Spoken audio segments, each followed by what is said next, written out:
Hello, my name is Brother Sean, and as you know, or you may not know, I am a member of the Teo community of interspiritual Franciscans. Bit of a mouthful, really, but we were a community guided by St. Francis to reach out to all faiths, as he did in the 12th century. But the topic for this short video is more about religion today. Does it have sinister friends? What do I mean by sinister friends? Well, first, I feel that it's important to give you a heart response to what I perceive religion to be, particularly in this modern world, where so many, particularly from the fundamentalist family, are really desecrating the name of God, Allah, Jehovah. Because I see religion as being for those who live in fear of God, who live in fear of hell. Whereas spirituality is what I live with and abide by and embrace wholeheartedly as a Franciscan. It's for those of us who've come through hell. I believe that religion per se was man's way of trying to connect with the supreme being of love. But because man is made up of mind, body and spirit, ego has somehow got in the way. And though the word religion has been honored by many down through the centuries as an important vehicle to connect with God, that relationship has been sullied by those who have hijacked it and who misinterpret the true meaning of love from a supreme being. It is also my belief that there are many sinister friends who use religion as a bandwagon to score points, to feed ego, to enslave their followers, their disciples, not to God's agenda of love, but to their evil agenda, to hold them in subservience, like slaves. And we only have to look at what's happening today in the world.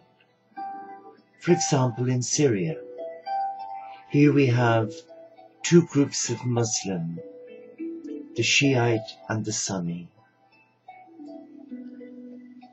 both good people who believe in Allah, who pray to Allah 3 times a day and possibly more besides.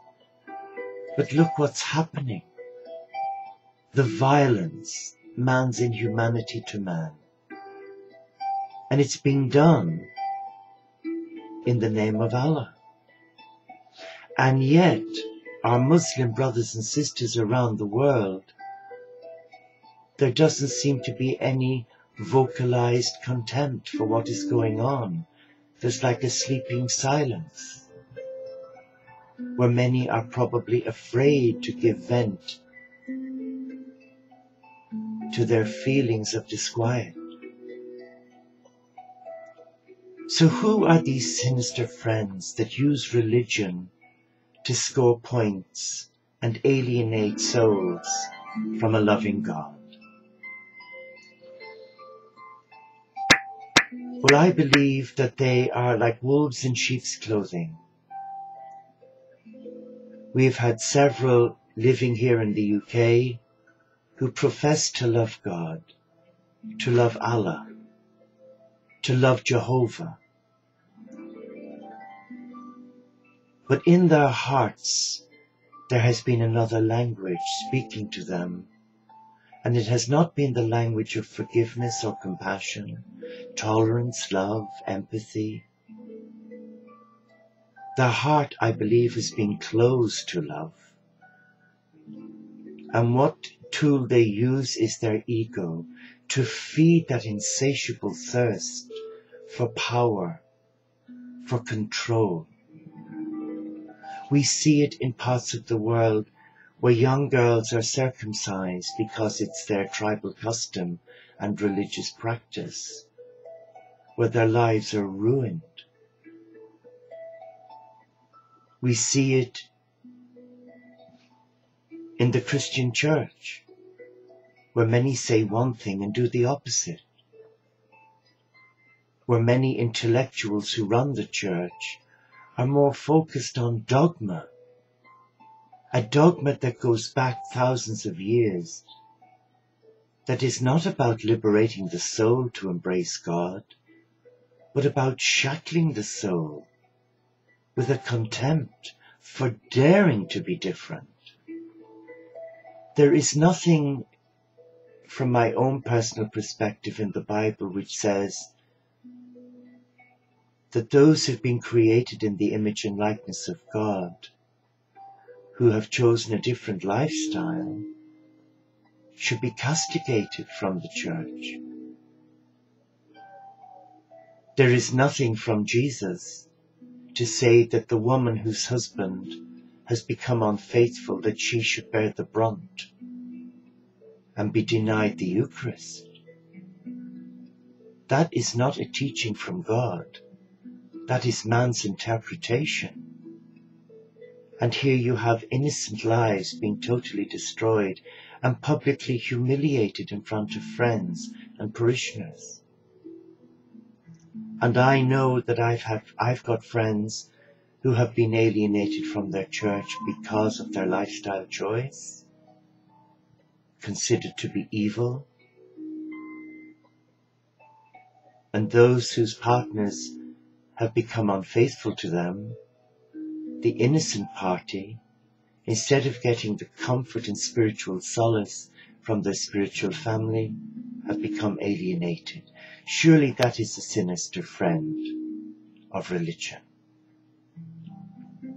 I believe that religion today has become a weapon not to free souls, but to enslave them to guilt. And the sinister friend of religion is evil. It is the Antichrist. When I say the Antichrist, I am referring to the forces of darkness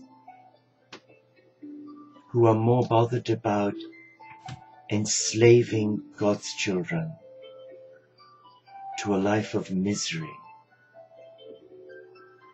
a life of fear, where guilt eventually leads to mental illness. And I know in my work, particularly in Glasgow, several years ago when I used to run retreat days and angel healing workshops, or workshops working with the Christ Magdalena Energy, a lot of my client group that came were lapsed Catholic Christians. And I was amazed by that, and I wondered why that was. And when I actually sat down and talked with them during the refreshment periods, it turned out that they were alienated from their church, some because of their sexual orientation, others because their partners divorced them, and they couldn't take the shame anymore of going to Holy Mass and being denied the Eucharist, the real presence of Christ. So in the end, they became so depressed that spiraled them into mental illness, where they lost their belief in God. Some didn't. Some persevered with their devotions privately. And at the end of those sessions, I would come away feeling so helpless and vulnerable myself, because I had the privilege of meeting such brave souls who become the casualties of man's ego, representing a God of love. So there are sinister friends associated with religion, and I believe the present Pope, Pope Benedict, that he, whilst meaning well, has alienated many from the church. his lack of transparency, and his duplicity in reference to the sex abuse scandals around the world, where he has not taken responsibility and he's not even agreed to meet with the victims, but instead issues encyclicals, but yet at the same time is behaving differently behind the scenes. Is that how a man of God should portray a God of love? But he's not on his own. Many of the world's religions are behaving in such a manner. And you daren't speak out against it, because if you do, you're whiplashed, ostracized. You become a modern day spiritual leper. So we need to be on our guard that if we hear those who pretend to be servants of God speaking in a language using words that make us feel or disempower us, then we really do need divine guidance from the company of heaven. And we need to be on our guard and not buy into that negativism that leads to guilt, that leads to fear, and that can also trigger mental illness. Thank you.